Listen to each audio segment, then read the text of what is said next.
subscribe to our YouTube channel and press the bell icon to get the latest updates.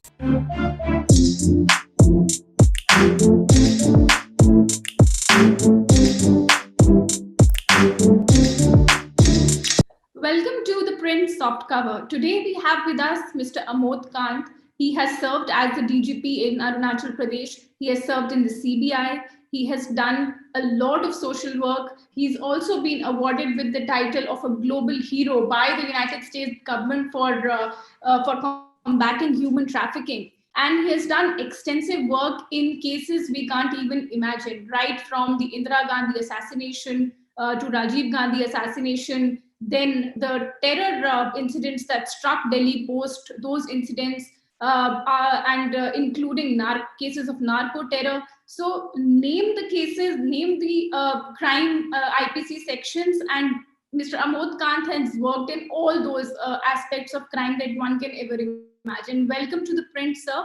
And today we are here to launch his book, which he has written. The publication is Bloomsbury, India, and it's an excellent book, sir. We have wrapped it up in a beautiful pink, vibrant cover called Khaki in the Dust Storm, which is Police Diaries Part 1, actually having a summary of all these cases of what went on behind the scenes while he was investigating these important cases. So we have the book wrapped in a beautiful pink cover. It's called Khaki in Dust Storm and is published by Bloomsbury, India. Many congratulations, sir, on this excellent book. In fact, I had the pleasure of reading this book. I had the honor of reading this book. And I actually completed it within 3 days, and it's such an extensive.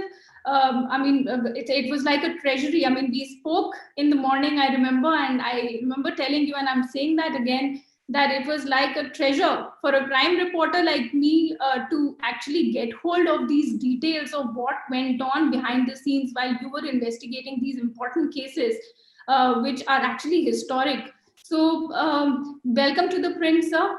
And I'll just pass on the baton to you. And please tell us about this book. What prompted you to write this, and why is this called Khaki in Dust Storm? Thank you, Ananya, for this beautiful introduction. Well deserved or not deserved will be people's choice. No, absolutely well deserved, sir. Okay. Now let me tell you that while I was in Arunachal Pradesh, that was almost the last lap of my service. Although again, after that stint in the police, I took over as chairman of Child Rights Commission, a different kind of work. But in a way, it was a period, the penultimate period of nearly 34 years of policing. And I've always been in the habit of writing more like diaries, more like scribbling the events of the day, even the minute details of the incidents, the case FIR numbers, and the details of investigation, like people involved, the accused person, suspected, etc., etc. All those things I've been writing all through my career. Because in Delhi police, we always had a system where we were supposed to give daily diary, So the SHOs report to Assistant Commissioners of Police or DYSPs, they report to SPs or DCPs, and DCPs report to Joint Commissioner. So in a way, I had always been doing it. I was Additional Deputy Commissioner of South, then Deputy Commissioner of Police West Delhi, then Deputy Commissioner of Police Central Delhi, then finally I became DCP Crime for the whole of Delhi. And subsequently, I went to CBI, all that stuff. So it was absolutely essential to keep track of things, to keep recording, which I used to record since the very beginning of my career. Now, what happened that while at Arunachal, I had some time, although it was a very preoccupying, a very interesting place. Arunachal is a very fascinating place, as you know. I traveled extensively. But whenever I had opportunity, I would like to bring back the material from Delhi, the diaries and the facts, and will dictate. And that way, I wrote about 400 pages in a matter of 2 years' time.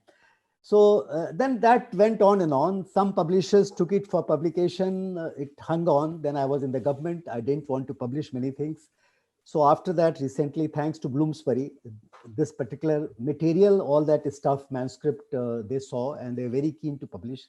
So this happens to be the first in the series of my volumes. The first volume is called, as you know, Khaki in Dust Storm. This volume 1, or perhaps diary number 1. Second 2 would follow, one doesn't know when. Now, why Khaki and Dust Storm? I mean, that it's a fascinating kind of title. Many people Absolutely. they like it also. And, the police life, the police work is extremely chaotic, extremely uncertain. And then what happens to you tomorrow is probably not known to you today. And you are actually the investigator or the narrator or the keeper of all that information and presenter of all that information and evidence which happens in the realm of uncertainty. And well, there have been riots, there have been cases, there have been most unfriendly situations. So Dust Storm is a befitting kind of background, befitting cover for that kind of career, that kind of life. So Right. we are Excellent. having So this title. we'll be talking about the book in the chapters that you have divided the book into. But before that, just more of a general question on policing. When we talk about policing, like for a layman, everybody would want to know the other side of the story as well. Now, how difficult is policing, considering the fact that there are so many factors at play? Whether it is pressures from seniors, whether it is political pressure, whether it is to portray a certain kind of an incident in a certain way, whether it is bringing out whatever details there are on paper, what goes on record, what remains off record, what kind of challenges are there in policing? And of course, police is always on the receiving end whenever it comes to scrutiny, like, media scrutiny, public scrutiny. So the police is one agency that has to bear with everything and goes through all of this. Uh, See what happens that a policeman who becomes the prison of his own culture. I call it police subculture. One of my celebrated bosses, Ved Marwa, about whom I have written in the book extensively, he wrote something called police subculture, and police subculture is a very preoccupying, very strong, encapsulating kind of subculture. Right. Now you are not able to look out. Mhm. See, I had the unique kind of experience, unlike the majority of police officers. First of all, I worked in hardcore policing, the hardcore policing in terms of investigation of very, very serious crimes, extraordinary crimes, in terms of handling law and order situation, which really makes the crux of police function, in terms of regulating various situations, regulating crowds. Then, of course, regulating a lot of places. Like I was DCP licensing for nearly 1 year, couple of months. So the licensing of cinema houses, licensing of explosive shop, like licensing of variety of eating and entertainment places. All that also came as a part of my work during my career. So police that way is a function which goes into various types of activities. But then you have generally the insider's view, and I had the insider's view. So apart from 34 years of policing, as you know, that for nearly 32 years now, I have been running a major organization, which you mentioned already, Prayas.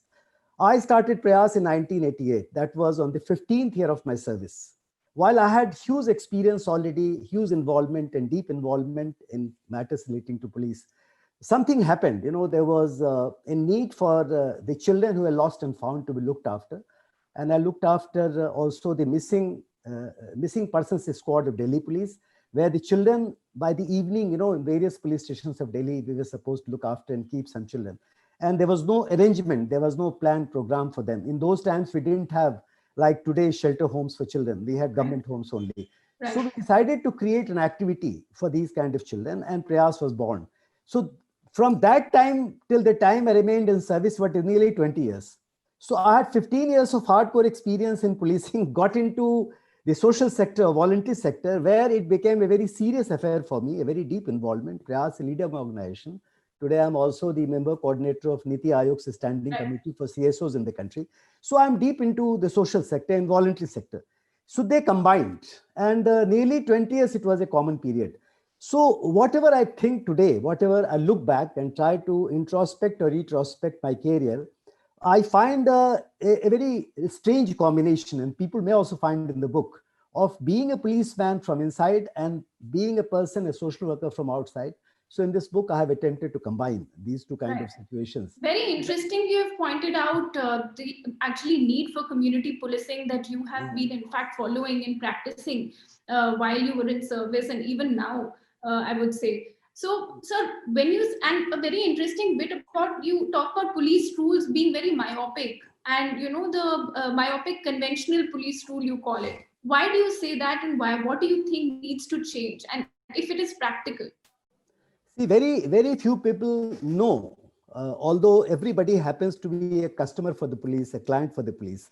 There is hardly any person, any family in the country who doesn't have any contact with the police or interface with the police. Absolutely. But they do not know what the police does and why the police behaves in a particular manner. In fact, the India's criminal justice system, the entire criminal justice system, that happens to be in a peculiar kind of situation where the ordinary man is not able to understand it. Even educated, qualified people don't understand.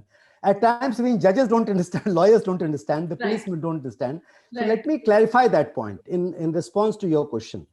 See, first of all, the Indian police is the direct product of 1857 Sepoy Mutiny, which was called First War of Indian Independence. 1857, mind you. Soon after the East India Company rule finished and the Crown took over the direct responsibility of India's governance, and they created a legal system. And that legal system, among the first laws was 1861 Indian Police Act, mind you, number one. Secondly, about the same time and subsequently, three basic laws for criminal justice system was formulated and implemented: Indian Penal Code, Criminal Procedure Code, and Evidence Act, which I call the troika of criminal justice system, and of course, Indian Police Act. So they created that kind of framework, they created that kind of base on which India's criminal justice system still persists. Our system is the same as it was done in 1861 or 1860s. Now, the issue is that this entire set of laws, including Indian Police Act, was created to repress people. It was created to maintain the empire. It was created to control India and keep under subjugation. And of course, that has continued. So that is first part of it, which really holds the police from whatever it is. And the Indian police happens to be archaic, and Indian criminal justice system happens to be archaic from that point of view. That is one part. Now, from there, I straightway jump to Indian Constitution. 1950, following India's independence, we had a kind of constitution which is a wish list. It's like a dream document. It's like an ideology. And Indian Constitution is one of the most forward-looking constitutions in the world. And then it has almost everything, most of the things which gives you the promises and possibilities of a future which is very progressive, democratic, secular, that kind of India. Now, following the Indian Constitution, and even prior to that sometimes, we have series of social legislations concerning women, children, disabled, elderly, poor, deprived, backward classes, minorities, scheduled caste tribe, all types of things. So various laws have been created, which I prefer to call social legislations. And now many of these laws are to be implemented by the police. So Indian police is at a very peculiar juncture. I mean, it's in a dilemma kind of situation. On the one hand, they are being controlled, or they have to work within the framework which is outdated. On the other side, they have to work with the laws which are far ahead of time. Our laws are actually ahead of even Western countries or USA many a times. And I had the opportunity while working for both, while working for the police and working for the social sector, of implementing and at times helping in the formulation of laws like Juvenile Justice Act, laws like Protection of Children Against Sexual Offences Act, Child Labor Act. I have been party to it, and I have been party to implementation also. So the Indian police faces a very peculiar kind of challenge, where an aspirational society wants it to change and its framework doesn't let it change. Okay? Right. And so you have also been very vocal about police reforms, talking about police reforms at various forums.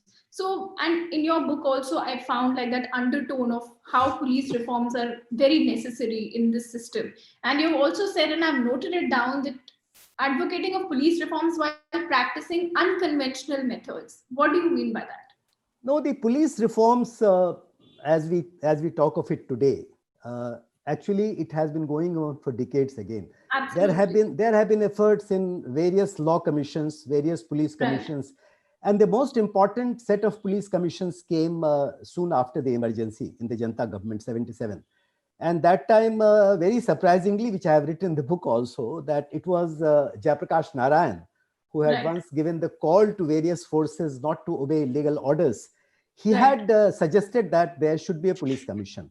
And Dharmveera, who was a former governor, and a lot of other people, the most important being Mr. K. F. Rustamji, who had brought this idea from Mr. Jayaprakash Narayan to the government Right. to create this police commission. And the police commission gave series of recommendations, which are very, very kind of important. And if they are really implemented, probably police will change substantially, I'll say, not completely. Right. And what happened that when since 1970s they were not implemented, one of our seniors called Prakash Singh, a former DG police, he filed a petition in the Supreme Court of India. Right. Honorable Supreme Court of India passed a judgment in 2006. Yeah. And that judgment, well, it has given far-reaching recommendations again. They have accepted most of the recommendations made by Police Commission and other commissions concerning the police. And those recommendations, unfortunately, have not been implemented even now, 14 years later. Right. But I had a little encounter with this Supreme Court order. While I was DG Police of Arunachal Pradesh, these orders came.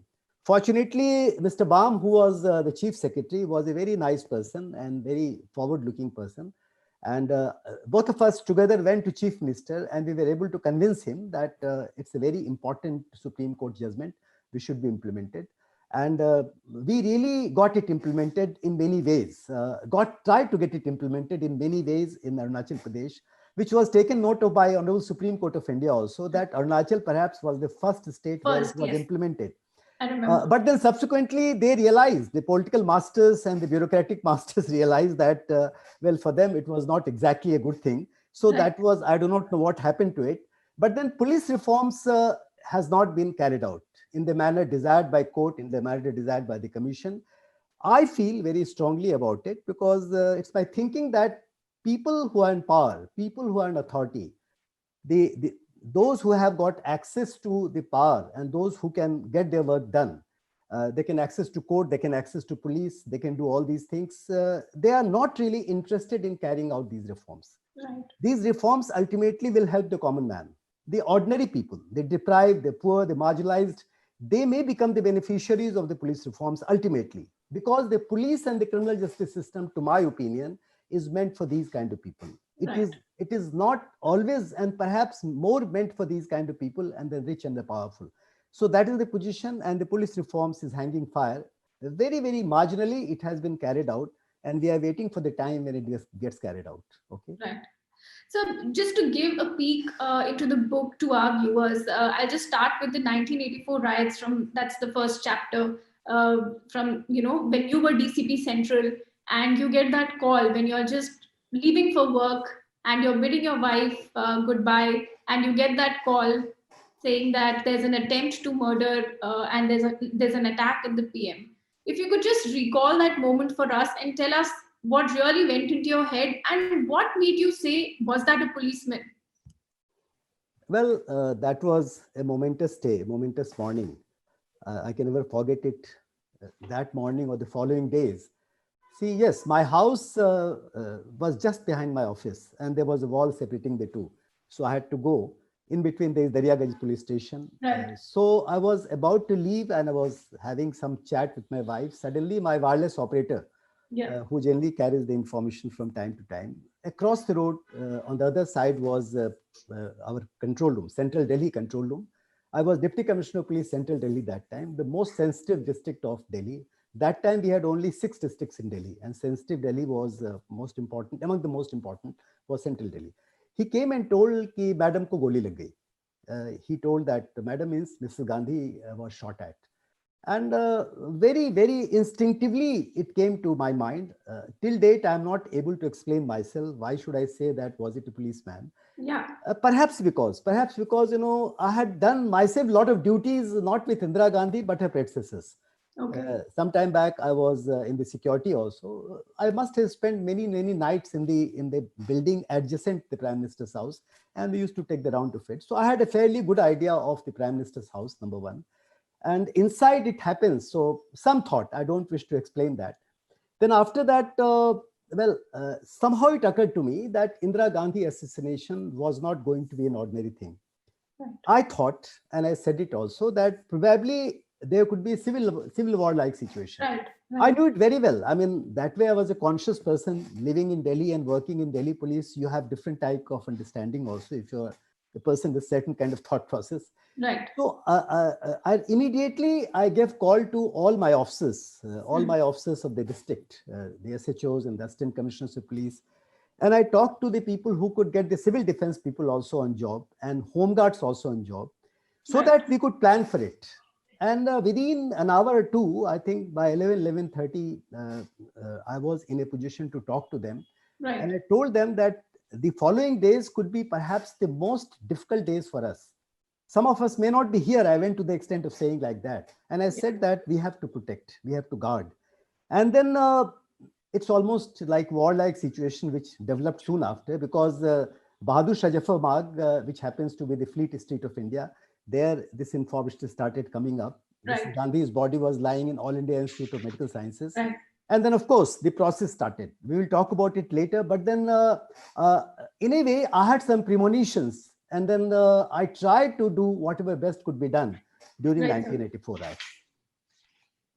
So how were the Sikh policemen briefed? Because I recall reading that you said it was the most important police briefing of your police career. So what happened after that, soon after that? Because of course, when you have a team that you're leading, you need to brief those people because you can anticipate what is going to happen. Probably they are not ready, they do not know what to do. How you as a leader brief them at that moment, and especially the Sikh policemen, which you also mentioned in the book, were a little upset because they were not given those postings and those were largely asked to remain inside.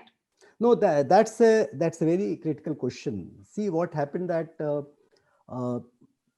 events and the incidents, they almost overwhelmed Delhi police. Right. As it happened in other districts of Delhi where the massacre was much more.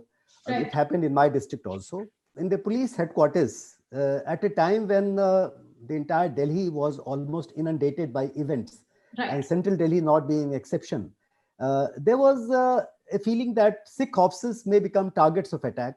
Sikh officers may get into trouble. So there was a kind of decision taken or a message given that Sikh officers be kept away and they should not be carrying arms also. Right. So this came to be a bit of a not a proper thing to happen. So immediately what I did that I went to police headquarters soon after and I convinced the commissioner of police. I told him that no, Sikh officers also should remain there. Let us see what happens. Right. And let me tell you that one of the biggest satisfactions which I have till date about 1984 riots, because it was a very sad thing. The sadness and the kind of grief which is lasting for me, I mean, I can't explain to you. But then I had numerous very strong and very competent Sikh officers in my district. Right. One assistant commissioner of police about whom I have talked extensively. Then there were at least 3-4 station house officers in my district who were Sikh officers. And I told them very clearly that they will not leave their places. I briefed them personally, did not allow them to leave their places, and they remained. And let me tell you, each one was attacked on the job. In fact, got injured, at least one was injured. One Sikh officer who was a very tall, very strong and handsome fellow, whom I admired as an officer also. I had to really protect him like a child in one of the occasions. Right. And Indira Gandhi was also being cremated in my district. This area of Rajghat and all was part of my district. Right. Lakhs of people had come. It was a huge problem to make arrangement for her cremation also. And there, one of the Sikh officers I told you, I mean, he was being kind of bullied and he was being stone pelted and things like that. I had to protect him. So on one particular occasion, I was on my normal kind of beat and I was moving around because almost round the clock I was on the beat. I was going around. So I learned about an attack on some police, some fellow, a Sikh fellow. And then with my team, because I was always carrying a person, I had a small police van. On that, I had a couple of policemen there, and the inspector was there with me. So we rushed to this spot, and a person was almost waylaid, almost being lynched, that kind of situation. And when we discovered that he was one of our officers, Right. and he was saved in the last nick of the moment. So these are the kinds of things which happened in those times. One of the trainees, assistant commissioners of police, a Sikh officer again, generally accompanied me. And then during riots, as you know, that I opened the police stations and converted them into refugee camps practically. Not refugee camp, that means they came and they started staying there. And we fed them, we looked after them. In fact, we opened langars kind of thing in all the police stations. So it was a different kind of experience. And that particular point that you mentioned is very important, about which I have a lot of satisfaction. Okay. Right. So let me tell our viewers that actually, even though the police received a lot of flack for not acting in 1984 riots as they should have, Central District, I believe, was the only district that was actually appreciated for prompt action in, and it being the most sensitive area with mixed population. It actually was a very sensitive area, and despite that, in many of the commissions also, which were later formed, the role of the DCP Central, that is Mr. Amod Kant, was appreciated by many. So, sir, when we say that this 84 riot could have been averted, the police could have acted in a better or in a more prompt manner, what really happened? Is it the lack of, say, understanding of the situation? It just happening all of a sudden, not being prepared? What was it? Could have been averted? No, see, I would not say that 84 riots could have been averted, but 84 riots could have been tackled little better, perhaps. Very difficult to say, because see what happened, that in my own districts, I was so preoccupied that really I had no opportunity to go outside and see what's happening outside.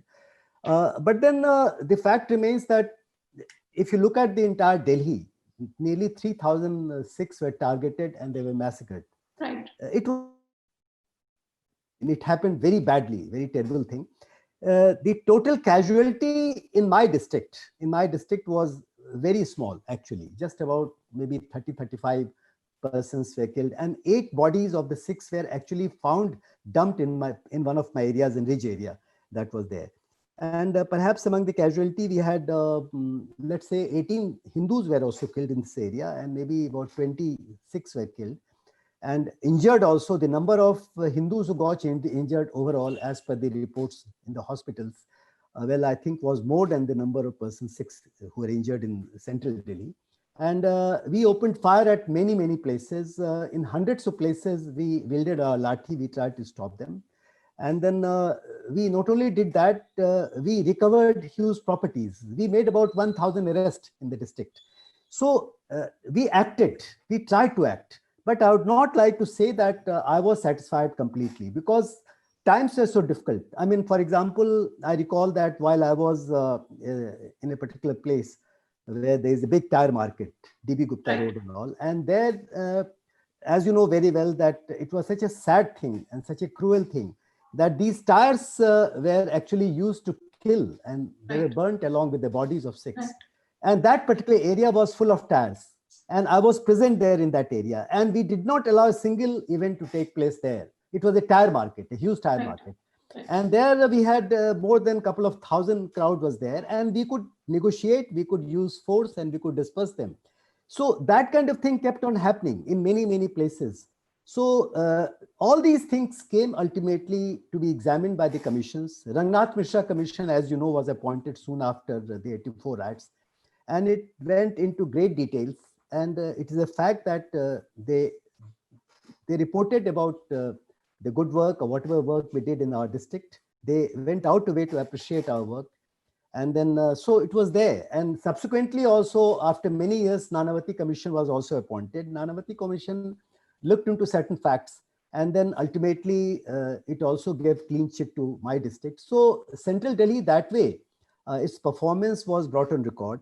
It's partly for the reason that we were not completely thrown away or inundated or maybe swept our feet.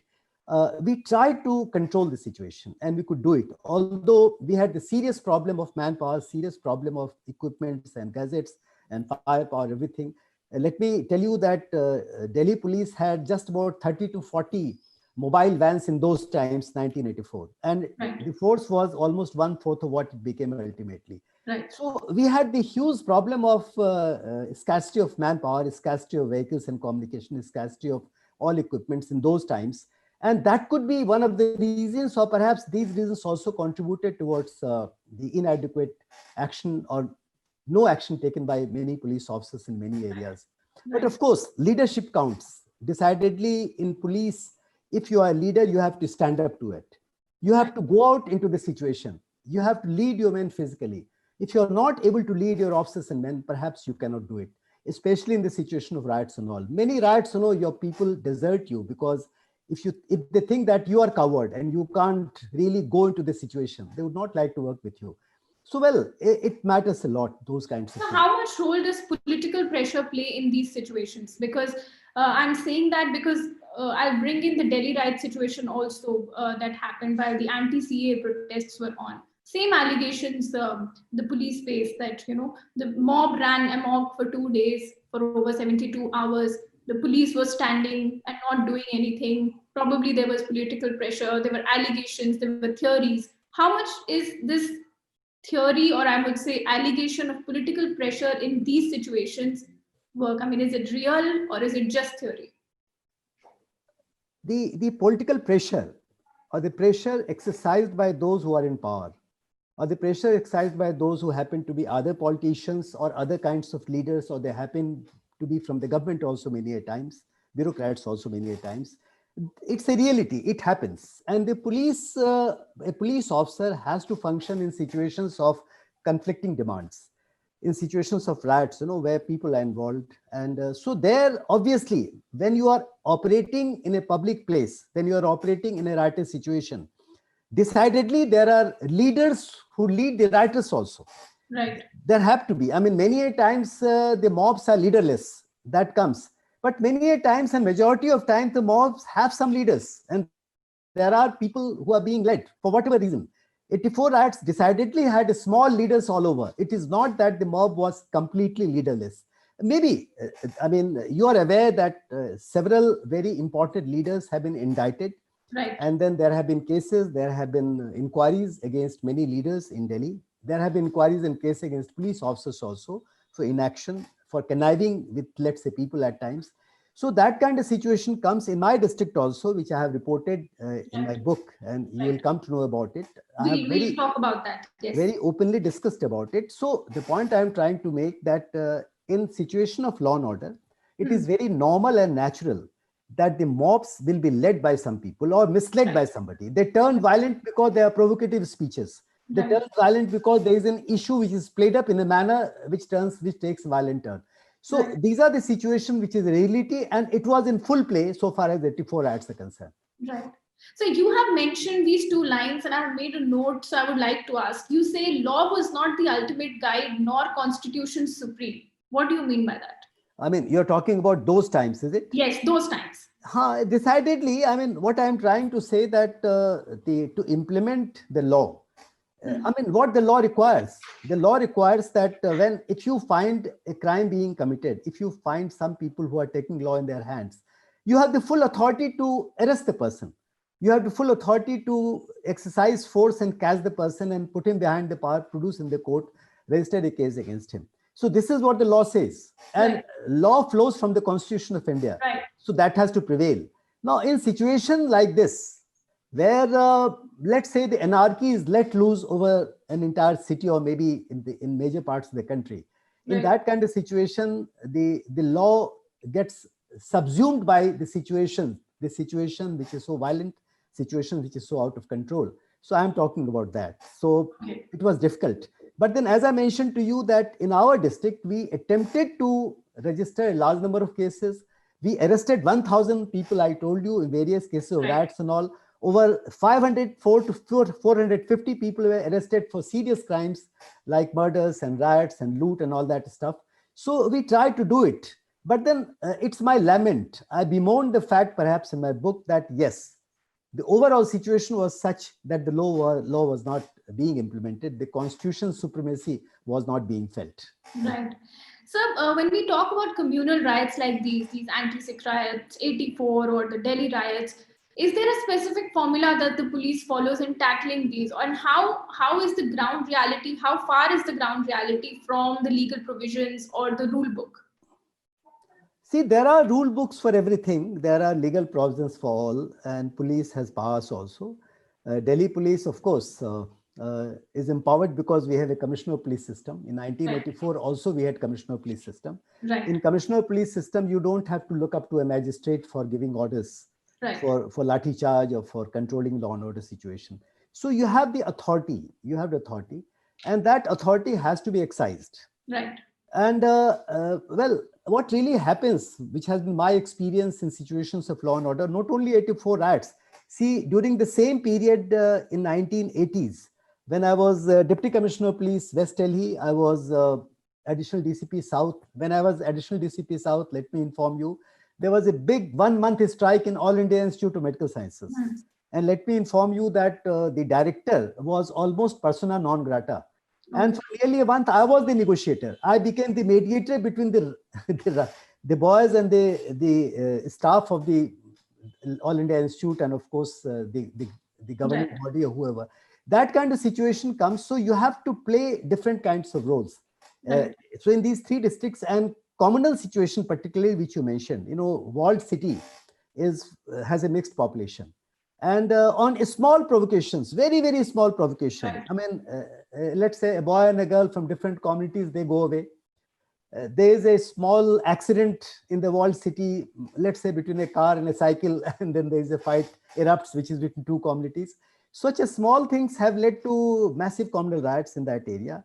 I recall, which I have written also, that, for example, in the local stadium, very close to my area, there is a stadium. The match was going on, and of course, one community and the other community got divided in the football match. Other was that Dara Singh's wrestling was there, and something happened there. So these are kind of normal situations where the communal overtones, or let's say the sectoral overtones, they create that kind of situation and the riots take place. So you have to be very systematic about it. You cannot allow small things to grow into big things.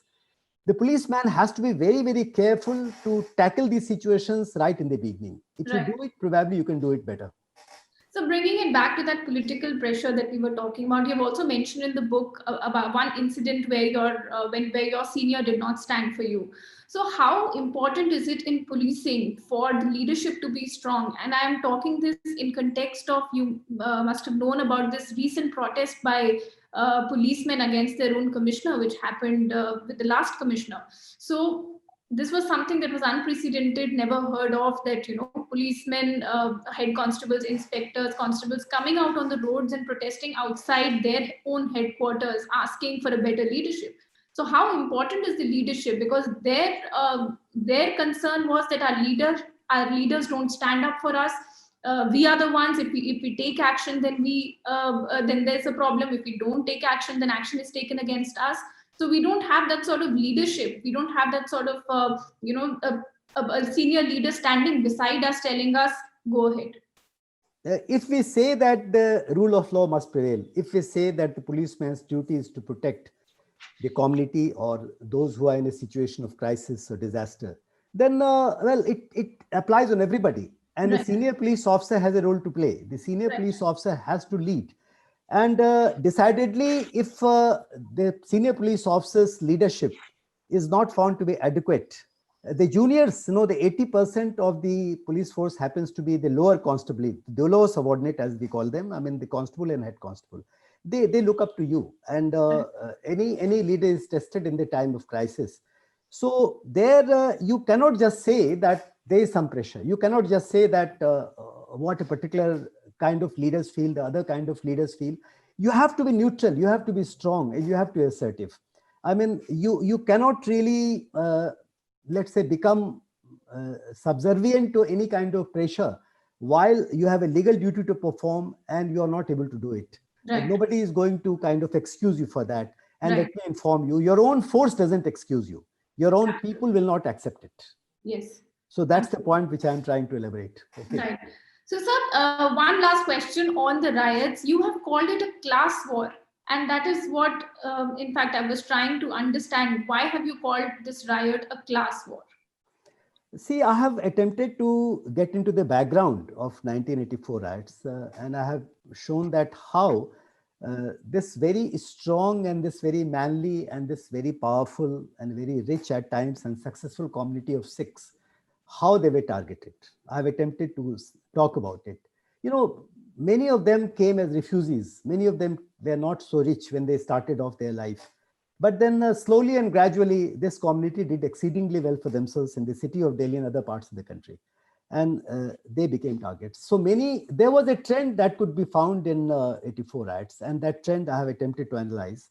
There are different classes of people who live together. Delhi has peculiar kind of formation where affluent colony, next you find certain village, next you find certain slums. So that kind of combinations are there all over the city. It happens everywhere in big cities. And Delhi has grown like this. As you know that this city was built, rebuilt and destroyed and rebuilt 7 times. So there are all kinds of people living in the city. So when I say that certain trend indicated that some kind of jealousy, some kind of grievance, some kind of class discrimination or that kind of situation that was there at the back of mind of many people, and it could be seen. It could be seen also. And I would not like to further elaborate except that I thought there was certain kind of class war, I would like to call it, in the given situation, which came just like that. I mean, it was not intended or it was not premeditated, but it happens on the spur of the moment, which happens many a times. Okay. Right. Also, sir, you've spoken of a lot of commissions that were set up post the 1984 riots, and the details of these commissions, what happened. Is setting up a commission actually putting that case in cold storage, or something really comes out of it? No, first of all, the commissions of inquiry are the bodies to recommend. If they have got very strong findings, if they are able to collect some very strong evidence, substantial evidence, that could become the basis for further action, legal action. Because commissions are not courts, let's be very clear. Right. And so let us say some crimes are indicated or some evidence is found, then in that case, the police has to register cases and police has to investigate further after that. Police has to file charge sheet. And the prosecutors or the lawyers have to go into the court and the judges have to decide about it. That process has to be followed. Well, I think in Justice Rangnath Mishra Commission, it happened. It had to happen because that time there were some committees also appointed, like Ved Marwa was also heading committee. Kapoor Mittal committee was there. Several committees were appointed and some systematic work was done. Subsequently, Justice Nanavati Commission was appointed. They also remained in this work for a couple of years. But the results coming out of the second commission, I did not find them to be really so substantial. So generally, it's an observation about commissions that commissions have to function in a particular manner so that they really give very clear findings. And the findings should be substantiated by evidence. And follow-up action should be done in a manner that relief is given to the people at large for whom the commission is appointed. It doesn't happen many a times. Okay. Right. So the book then actually seamlessly moves into the transistor blast phase where there were so many blasts and the police didn't know what was happening. It was a new method of doing blasts at that time. Plus there was no social media. So not that the police could have sent out a message to the public. Maybe that is why it caused a lot more damage than it would in current times. So, sir, you moved on to this investigation of how to piece together information, trace phone numbers. What is the kind of challenges that the police face when the enemy is like a faceless enemy like this? You have no clue who this person is. The bombs are going off in transistors in one part of the Delhi, then another part of Delhi, and everything is just scattered. How does a policeman really bring these things together to zero down on suspects? What are the kind of challenges that one faces? Because there are also a lot of pressure from media and of course the ruling dispensation and your seniors to crack the case and bring the culprits to book.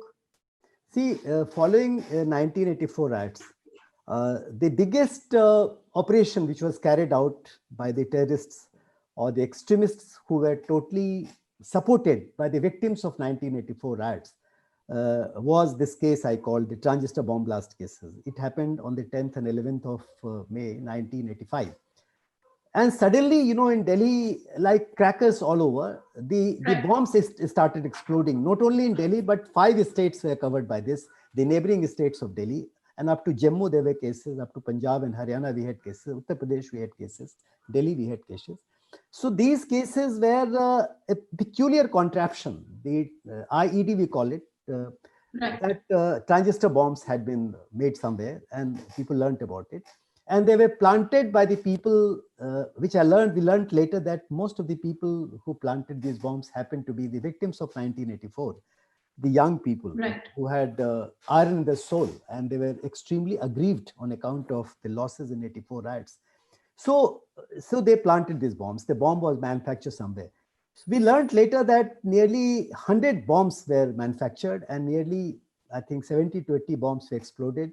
And over 85 people, 85 persons were killed in these bomb blasts, which happened in 2 days' time. And more than 150 persons got injured. Fortunately, while I was Deputy Commissioner of Police, Central Delhi again that time, I got information through someone. I mean, in fact, I received 2 sets of information, confidential information about it. And we could locate the particular house from where these bombs were manufactured, and from where the entire thing was found out. I mean, the conspiracy was carried out, manufacture was done, and it was distributed to all of them. Right. I could find out, and we worked out the case very, very soon. Right. And the result was that we arrested over 50 such people who were directly involved in this case. And the kind of evidence we collected was unmatched. It was remarkable kind of investigation carried out by 40, 50 investigators from these states. The Honorable Supreme Court of India transferred these cases to us in Crime Branch. I was shifted as DCP Crime in 1985, investigated this case. So it was day in, day out operation for a couple of months. Well, that was a very important work. That in fact, you have beautifully in great detail shown and written how the investigation took place. But then once you read that investigation, you think that it's a very, very strong case. And then critical evidence goes missing from the court. What happened there, sir? Actually, what we learned recently, because of course, after getting away from the district and crime branch in 1990, I had no idea what happened to the case. We are not supposed to follow up when you leave the place. So what happened that we understand, and I was told that almost all the incriminating evidence, all the material that we had seized and collected and produced as evidence, most of the documents, very, very important documents that were found, they all got stolen from the court, and then from some other places. And the Honorable Court, actually the judges got the case filed, and there was FIR, there is investigation. But towards the end, this case was destroyed in the sense that the judgments didn't come. But that is how it happens in many cases. These sensitive cases are like that. Right. Okay?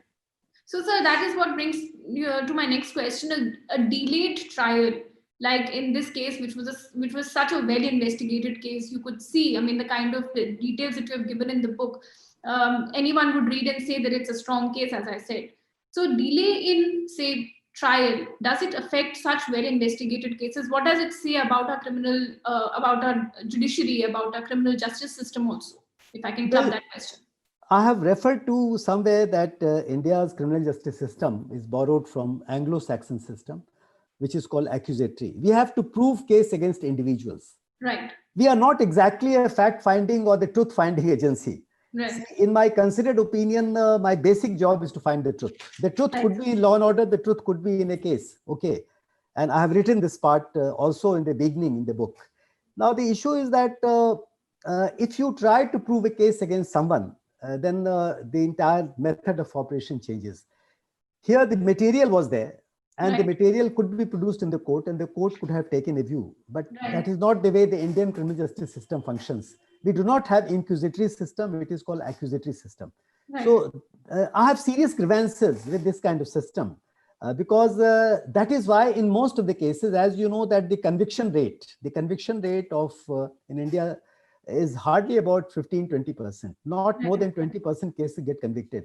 It's a very sad situation. And the pendency of case, more than 3 crore cases are pending at any given point of time.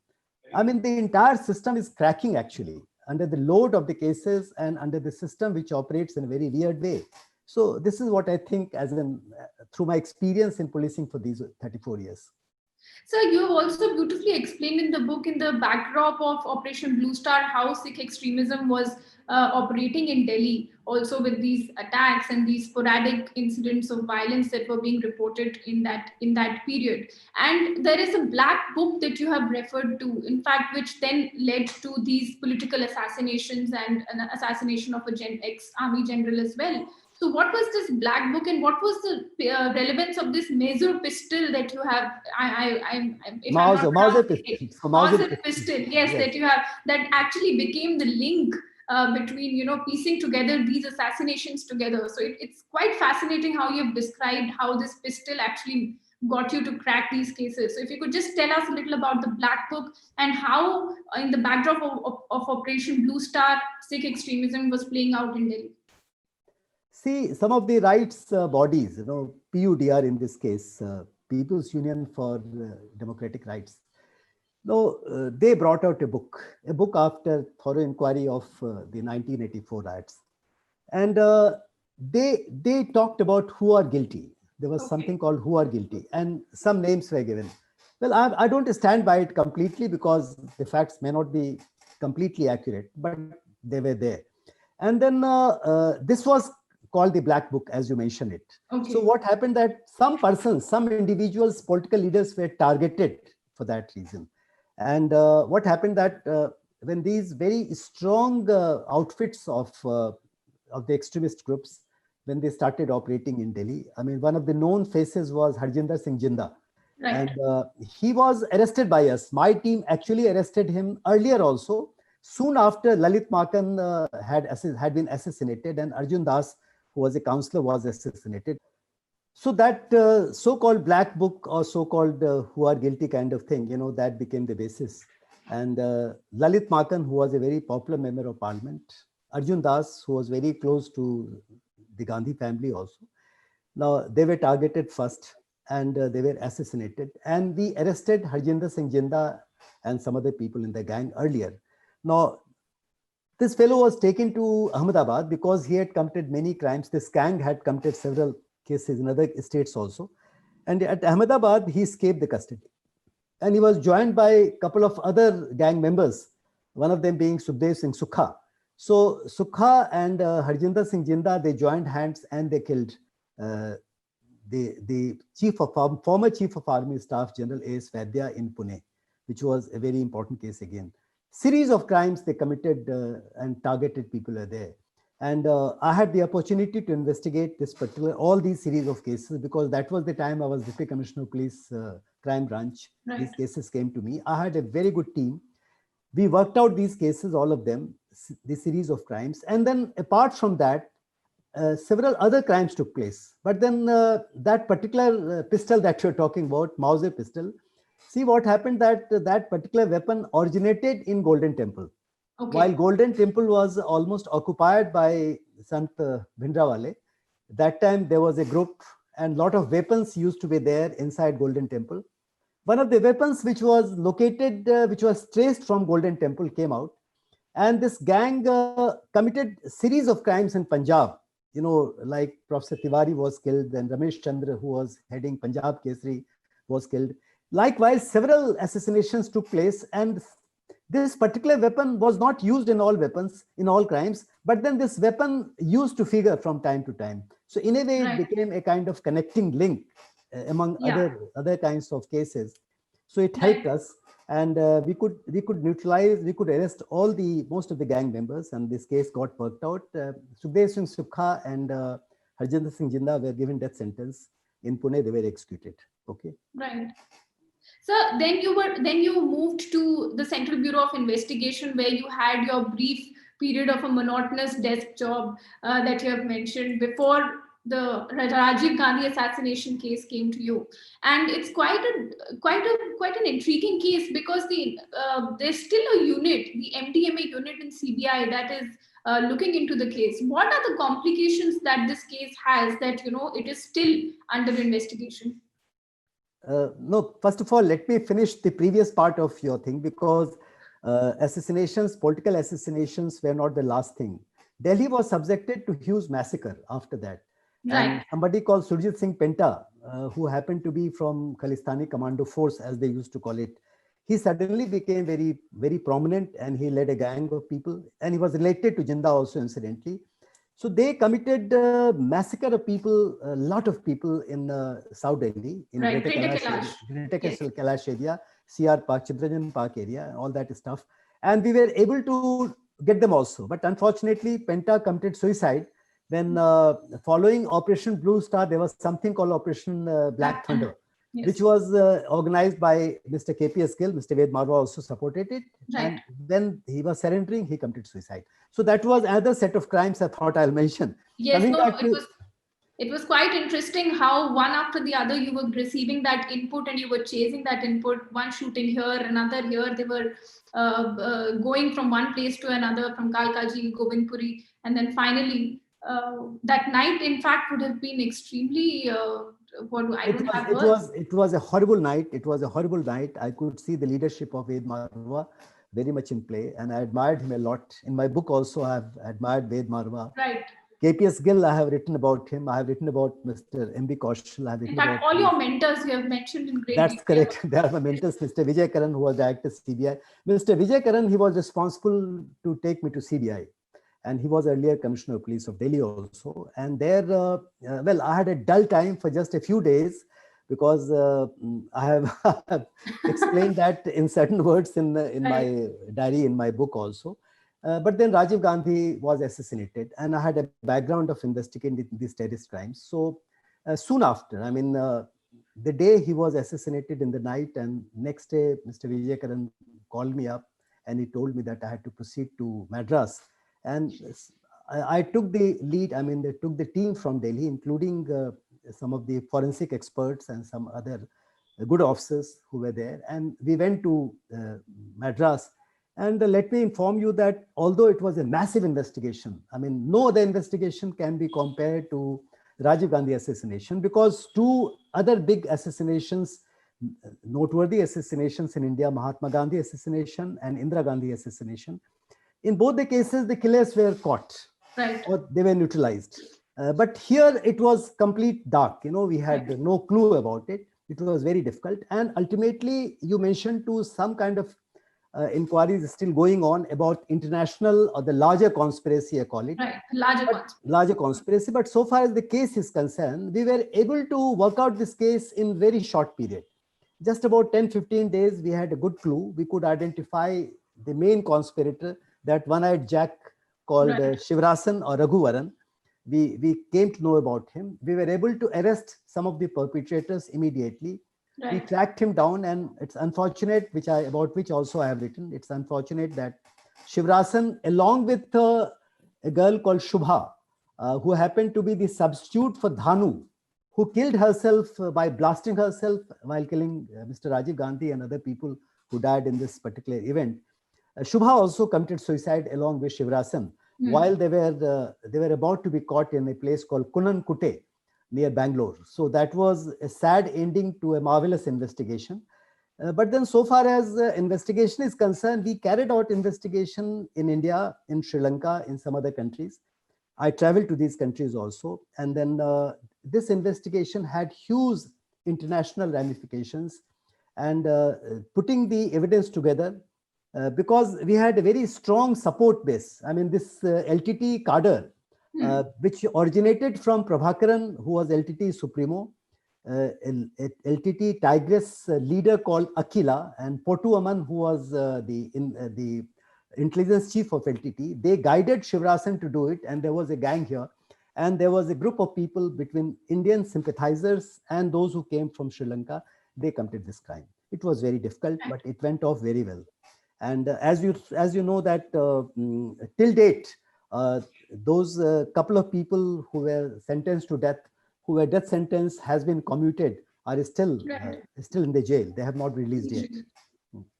Right. So you have dealt with extreme law and order situations, and you have investigated these most gruesome of cases. So, and when you talk about insurgency, you've also mentioned in the book about the Naga insurgency, because you've been posted there also. So while you were in Arunachal Pradesh also, you have dealt with these issues. So when we talk about insurgency, you have said that you really need to know and be a part of the locals, even as a police officer, and to understand what the real issues are instead of just imposing or, just giving out orders. You have also said that, deployment of force is not a solution. So what is the solution, sir? And I'll bring in the abrogation of 370 here in Jammu and Kashmir, wherein there was heavy deployment, and there was the internet was shut down for so many months. In fact, even now it's only 2G that is working there. There were political detentions. How do you say that? How do you see this, the abrogation of 370 and how the government actually carried it out? Starting from insurgency, for example, I was a DIG in Mizoram, DIG range of Mizoram, not so far away from the time when Mizoram we became friendly. Practically, I mean, that was not so hostile. Mizoram almost became separated from India. That was the position at one time, if you recall. And it was brought back. It was brought back in a very systematic manner. I mean, the people were also convinced about it. Arunachal Pradesh, for example, part of Arunachal Pradesh district called Tirap and Changlang, that district, they are next to Nagaland and they behave like Nagaland. Nagaland has got serious problem even now. Things are improving Right. though. So Absolutely. this is, I could feel that if you meet the people, if you are able to get your feet and heart into it, the people respond to it.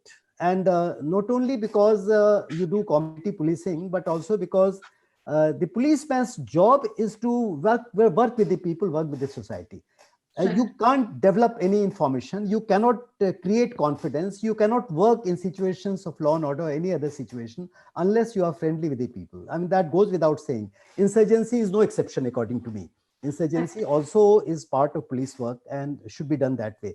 Even Mr. KPS Gill, let me inform you that that is a tribute I have paid to him, saying that Mr. KPS Gill very strongly supported the democratic process while Punjab was at the peak of insurgency, peak of terrorism. So this is the work that police does and succeeds also. So, well, I think you asked some other question about it. You are talking about Kashmir, is it? Yes. Well, Kashmir, I do not have any experience of policing in Kashmir, but then yes, I have experience of working in the social sector in Kashmir. Even now, Prayas has got some activities in Kashmir. We are running a project on disaster and my people are going to Kashmir. I have very deep relations with many of the voluntary organizations of Kashmir who are doing a remarkable job. In fact, 60 of them, I was trying to develop along with Niti Aayog an action plan for Kashmir. Right. And I feel that ultimately the normalcy in Kashmir will prevail when we are able to get the civil society on board. Civil society has to participate for ultimate and the final normalcy. Okay. Right. Right. So apart from being involved in these major investigations of these big cases, you've also worked with drugs. So when we talk about Narcotics Control Bureau and we talk about narco terror, that is one. But right now, NCB was in news for all the wrong reasons. You must have seen that Riya Chakrabarti was arrested and along with her brother was arrested. Then a lot of actors were arrested. How do you see this case, sir? Because when I see in the book that you're talking about narco-terrorism, which is one aspect of it. But when you talk about small quantity of drug and when you talk about cannabis or when you talk about, say, procurement of this small quantity or consumption of this small quantity, how do you look at this as a police officer? No, see what happened that again, my fortune or misfortune that I had to work at a time when drugs happened to be a very serious problem in India, in Delhi particularly. Right. 1980s are not only the most violent decade as I have tried to portray these 10 years story up to 1991.